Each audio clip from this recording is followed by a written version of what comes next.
कोल्हापूर जिल्ह्यातल्या आदमापूरचं बाळूमामा मंदिर हे लाखो भाविकांचं श्रद्धास्थान.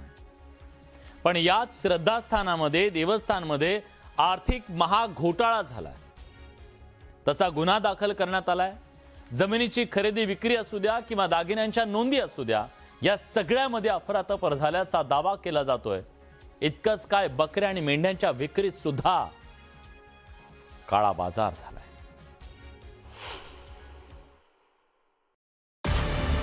बाळूमामा ट्रस्ट मध्ये 60 कोटींचा महाघोटाळा. घोटाळ्याची कागदपत्र न्यूज 18 मराठीच्या हाती. जमिनीचा अपहार, मेंढ्याही सोडल्या नाहीत.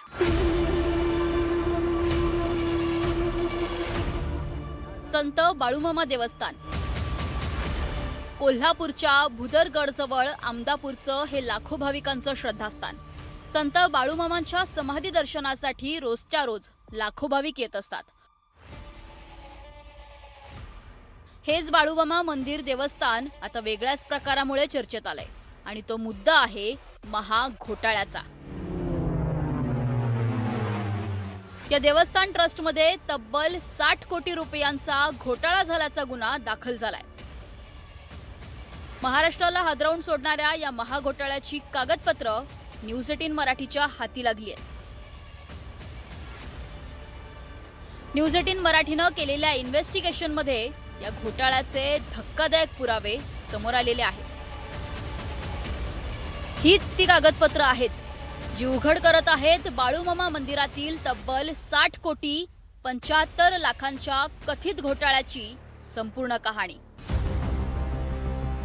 मंदिराच्या पैशातून खरेदी करण्यात आलेल्या जमिनींचे बाजारभावापेक्षा अनेक पटीने जास्त दर दाखवण्यात आल्याचा आरोप.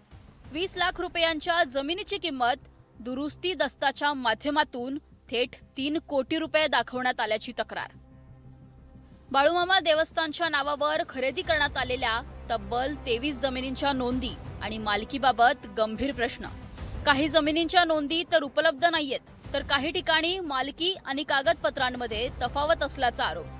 मंदिरात दरमहा लाखो कोट्यवधी रुपयांची देणगी जमा होते, मात्र दानपेटी देणग्यांचा हिशोब उपलब्ध नाहीये. 15,000 रुपये बाजारमूल्य असलेल्या बकऱ्या केवळ 5,500 रुपयांना विकल्याचं उघड झालंय. मेंढ्या बकऱ्यांच्या खरेदी विक्रीच्या व्यवहारात तब्बल 41 कोटी रुपयांचा आर्थिक गैरव्यवहार झालाय. भाविकांनी अर्पण केलेल्या सोन्या चांदीच्या दागिन्यांची नोंद तसेच किमतींबाबत नोंदी गहाळ आहेत. दागिन्यांचं वजन, वितळवण्याची प्रक्रिया आणि विक्रीचा हिशोब उपलब्ध नसल्याचा आरोप आहे. मंदिराच्या आर्थिक व्यवहारांसाठी 2 स्वतंत्र नोंदवह्या वापरल्या गेल्याचा आरोप आहे. एका नोंदवहीत उत्पन्न तर दुसऱ्या नोंदवहीत खर्च दाखवून आर्थिक व्यवहारांमध्ये तफावत. बनावट कागदपत्र तयार करणं, विश्वासघात, फसवणूक, खोट्या नोंदींबाबत गुन्ह्यात उल्लेख आहे. अनेक विश्वस्तांनी पाहायला गेलं तर या ठिकाणी मंदिर समितीवरती नेमणूक होण्यापूर्वी अगदी स्कूटरवरून ते यायचे, मात्र आता त्यांच्या आलिशान गाड्या आहेत, आलिशान बंगले आहेत आणि त्यामुळे त्यांनी सुद्धा आर्थिक माया कमवली का आणि त्यांचा सुद्धा यामध्ये रोल होता का हे सुद्धा पाहणं महत्त्वाचं असणार आहे. कारण एकूणच पाहायला गेलं तर या सगळ्या परिसरामध्ये जमिनीचाच बाजारभावाचा विचार करायला गेलं तर लाखो रुपयाने एकर येणारी जमीन कोट्यवधी रुपयांनी आहे ती खरेदी करण्यात आलेली आहे. आणि ही खरेदी करताना सुद्धा या ठिकाणी वटमुक्तारदार घेऊन म्हणजे एजंट घेऊनच आहे ती ही जमीन खरेदी केलेली आहे. त्यामुळे हे सगळे व्यवहार आहेत ते संशयास्पद आहेत.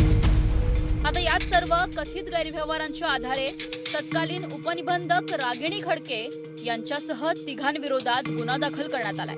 मात्र धक्कादायक बाब म्हणजे रागिणी खडके अद्याप फरार असल्याची माहिती समोर आली आहे. त्यामुळे तपास यंत्रणांच्या कारवाईवर प्रश्नचिन्ह उपस्थित केले जात आहेत. गुन्हा दाखल झालाय ना, त्यामध्ये तपास होऊ द्या. तुम्ही त्यामध्ये तपास होऊ द्या ना, फक्त ते गुन्हा दाखल. मी सांगतो ना, बट चेंबरमध्ये सांगतो, मी सांगतो त्यामध्ये काय झालं आहे, त्यामध्ये काही. आता या प्रकरणाला आणखी गंभीर वळण देणारा आरोप तक्रारदारांनी केलाय. तत्कालीन सहाय्यक धर्मादाय आयुक्त निवेदिता पवार यांच्या कार्यकाळात हा कथित गैरव्यवहार झालाय. तसेच रागिणी खडके यांची नियुक्तीही संगनमतानं करण्यात आल्याचा आरोप तक्रारदार करतायत. जो सर्वात मोठा साथ मिळालेला आहे तो निवेदिता पवार, रागिणी खडके आणि धैर्यशील भोसले ह्या तिघांच्या मध्ये मिळून यांनी प्रचंड मोठा गैरकारभार गेल्या 5 ते 6 वर्षात केलेला आहे. 2020 सालापासून हा कारभार त्यांनी केलेला आहे. जे ट्रस्टी आहेत होडगे आणि कोणकेरी या दोघांनी मिळून केलेला दिसून येतो. भीष्म सूर्यवंशी असे एका एजंटचं नाव आहे. एजंटबरोबर एवढ्या मोठ्या संस्थेनं की ज्या संस्थेच्या ठेवी कोट्यवधी रुपयाच्या विविध पतसंस्था आणि नॅशनलाइज बँकेमध्ये आहेत, अशा संस्थेला एखादा एजंट नेमून जागा खरेदी करायची गरज काय येते आणि त्याचे रेट काय ठरवावेत ह्याला कुठंही त्यांनी सोयरसूतक ठेवलेलं नाही आहे. निडोरी गावातली साधारण 4.25 एकर जमीन 870 रुपये स्क्वेअर फूट म्हणजे जवळपास 3.5 कोटी रुपये एकरनं यांनी खरेदी केलेली दाखवलेली आहे. त्याचं संस्कारपत्र एका एजंटच्या नावानं केलेलं आहे. 13.5 कोटी रुपये यांनी एजंटला दिलेले दाखवलेत. मूळ शेतकऱ्यांना ह्याचे पैसे किती मिळालेत हे रजिस्टर ऑफिसमधून खरेदी पत्राच्या कॉपी काढून पोलीस स्टेशननं तपासावं. लाखो भाविकांचं श्रद्धास्थान असलेल्या या मंदिरात लाखो रुपये आणि दागिने दान केले जातात. हेच दान भाविकांच्या सोयीसाठी आणि देवाच्या सेवेसाठी वापरायला हवं.